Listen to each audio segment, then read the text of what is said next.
Matapos ang kanyang pagdating sa Pilipinas ay tahimik si Kris tungkol sa kanyang buhay.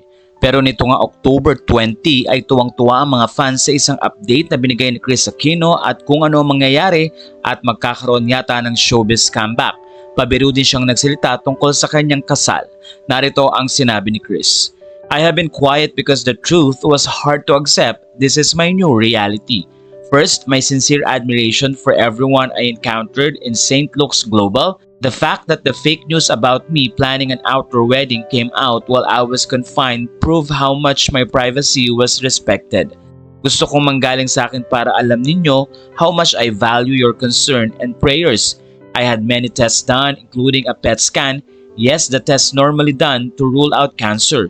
In my case, after my exhausting chest CT scan as well as a scan below my eyes, my nose and upper cheeks, to check on my breathing and sinus passages because of my constant headaches and never-ending runny nose.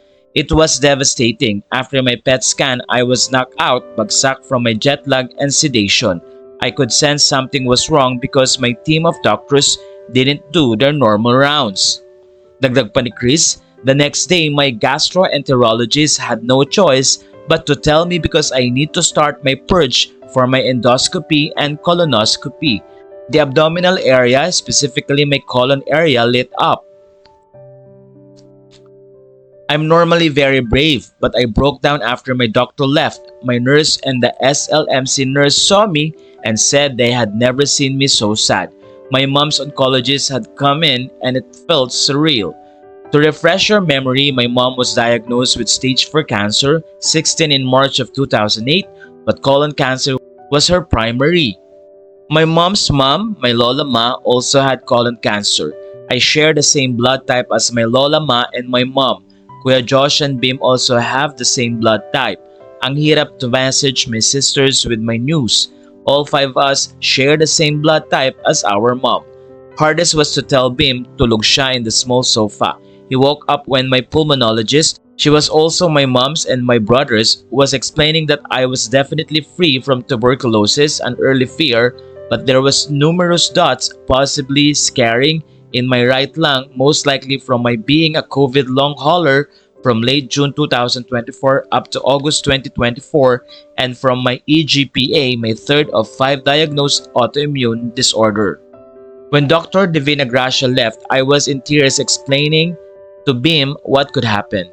Ang hirap to see my 17-year-old doing his best to stay strong. He said, Mama, until they do the biopsy, let's trust God that you're cancer-free.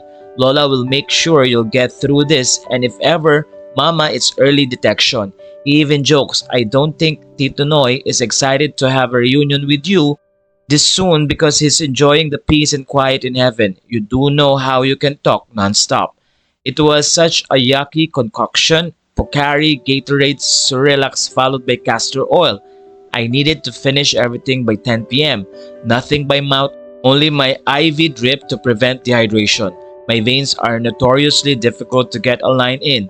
Dr. Janelle, my anesthesiologist, had gone home because I would be brought down before 6 a.m. Because he's already so familiar with my vasculitis, Dr. Mike, a surgeon, is only one of 3 who can get a line in me. He came straight from surgery to put in my line. He kept telling me not to worry. He'd be there. That's when I found out he knew the previous evening the PET scan reading. Napikon ako, why didn't he tell me? He said I needed my sleep, and by telling me he knew my anxiety would prevent me from sleeping. I still insisted I deserved to know. You must now have figured out who Dr. Mike is in my life. Sa puntong ito ay tila nagbigay nga si Kris ng konting detalye tungkol sa kanyang boyfriend na si Dr. Mike na isa ring mahusay na surgeon. His was the first face I saw when the anesthesia was wearing off.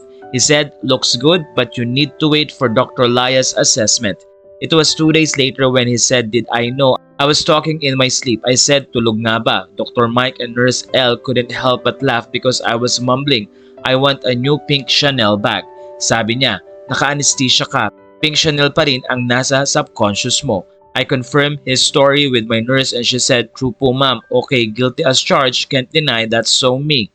Bim arrived but fell asleep when he saw I was awake. Late afternoon when I was wide awake, Dr. Janelle was smiling and said, you are cancer-free. Clear intestines, no visible sign of cancer. Thank you. I know you've been praying, but I didn't reveal what else specifically you were praying for me. But God is listening even when we're not specific because He sees what's in our hearts. Sa puntong ito ay natuwa ang mga netizen dahil wala ngang cancer ang nasasabing Queen of all media at masaya ding naaalagaan ng kanyang boyfriend na si Dr. Mike Padlan.